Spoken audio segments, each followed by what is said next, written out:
Welcome, new artist, Sarah Kroger. Well, new to us. Yeah. Thank you for joining us today for What Hope Sounds Like.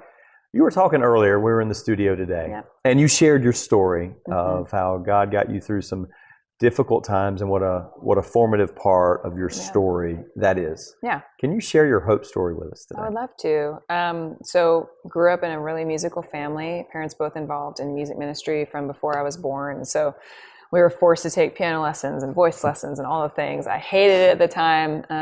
Obviously really grateful for that foundation now, but always knew that I had a gift for music. I don't know that I would have been able to really verbalize it like that when I was a kid, but I always knew that it was this precious thing that I just loved. And I was bullied a lot in elementary school. And so I just kind of put up this wall to protect this gift that I loved, that was precious to me.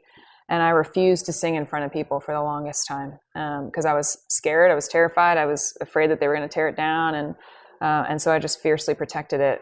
And then I went to a youth conference when I was a junior in high school, where I was leading worship. It was the first time I'd ever experienced contemporary worship music. It really was the moment that taught me how to pray. Really, it was through the music that I realized that Jesus was a real person that I could have a relationship with, rather than just going to church to kind of check off a box and do what my parents told me to do. Jesus became real to me, and it was really through the music that I experienced that. And there was a speaker on that retreat, and he was speaking to the whole room, but it felt like he was speaking just to me, like a spotlight was shining right on me. And he said, if you have a gift from God and you're not using it, you're denying the glory of God within you. And I felt like a 2x4 hit me across the face. I felt like God was saying, I'm trying to speak to you, Sarah. There's something here. And the gifts that you have are not meant for just you. And he was inviting me to step out in faith. So I went back to my church, started volunteering, started saying yes on Sundays. I mean, I probably sound like a dying animal for the first year of like volunteering, like just terrified still, so scared. But the Lord is kind and the Lord is patient, and just kept giving me the courage that I needed to keep showing up, keep saying yes, one small yes after one small yes. And then the church down the street would ask me to come and lead worship, and then the church across town, and then the church in another state. And before you knew it, I couldn't imagine doing anything else. And now I get to travel the world leading people in songs to Jesus, and I cannot imagine doing anything else. And I was this close to allowing fear to keep me from becoming the person that God wanted me to be, to keep me from sharing my own piece of his glory that I uniquely share with the world. And everyone has that, right? Everyone has that in their life, a piece of God's glory that they're made to share and to shine in their own way with the world.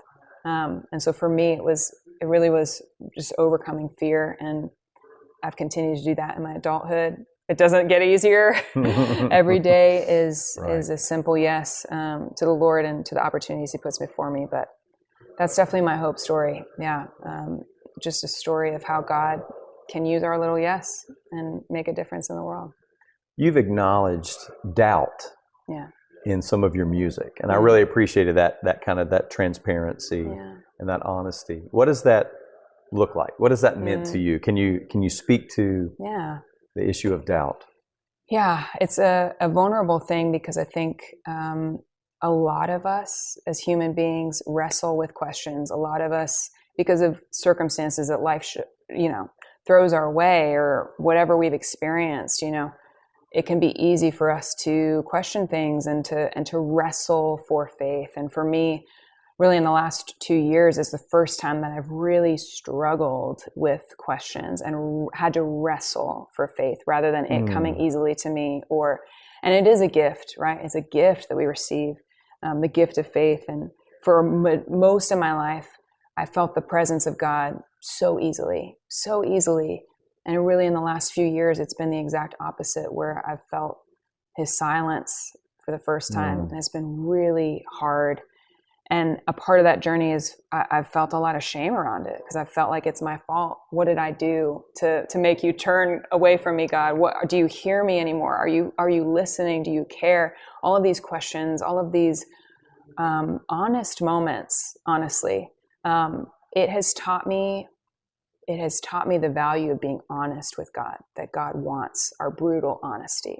He doesn't want us in our perfect form. He doesn't want us to deal with all these things before we come to him. He wants to meet us in our weakest moments, because that is where his grace can flood and show us that it is in our weakness that he is strong, and teach us. Honestly, for me, it's been teaching me how I never knew that I could trust God this deeply. I never knew that I was capable of this level of trust. And it's been through this season of a desert. That's what it's felt like, that I never asked for, I never wanted, I never anticipated.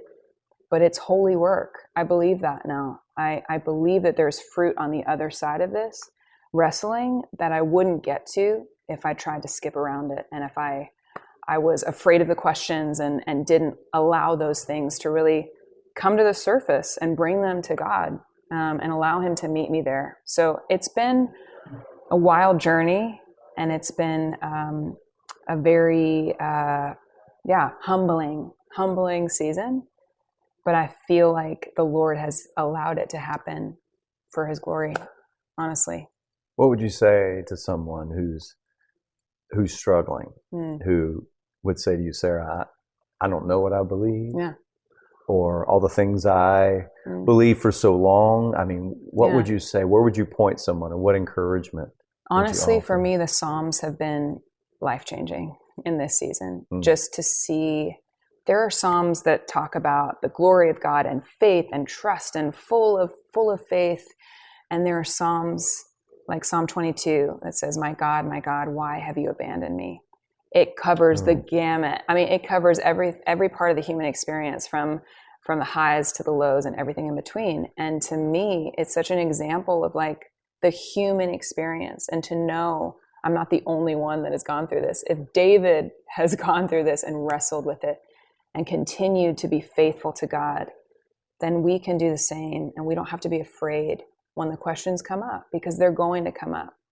And if we try to avoid it, it's only going to get worse. Right. So bring your heart to God. Allow God to meet you in the midst of those moments when you're questioning and when his silence feels deafening. And this is another thing that I would say, is that silence doesn't equal absence.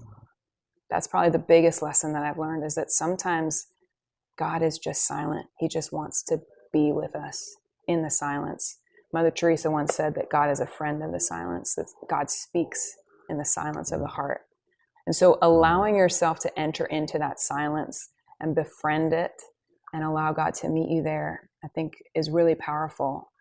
Don't be afraid of that season. If that's something that you're walking through, be encouraged that maybe this is the place where God is molding you, and like a potter with the clay, like he's molding you into something new, and allow God the space to do that, to show you something in the midst of that. Sarah, tell us how we can find your music. How can people learn more and listen to you? Well, if people listen to CDs nowadays, what's that? If you like a physical copy of CD, you can find that on my website, sarahkroger.com. Nice. But for those of you who are hip and modern in your listening experience, you can find me on all the DSPs. Digital streaming platforms. So Spotify, Amazon, Apple, all the places. Sarah Kroger, Sarah with an H, Kroger. And then I hang out mostly on Instagram at @skroger, and I'd love to see you there. Thank you. Thank you for sharing with us today. Thank you for sharing your gift and allowing God to use you. And again, thanks for your hope story. Thank you.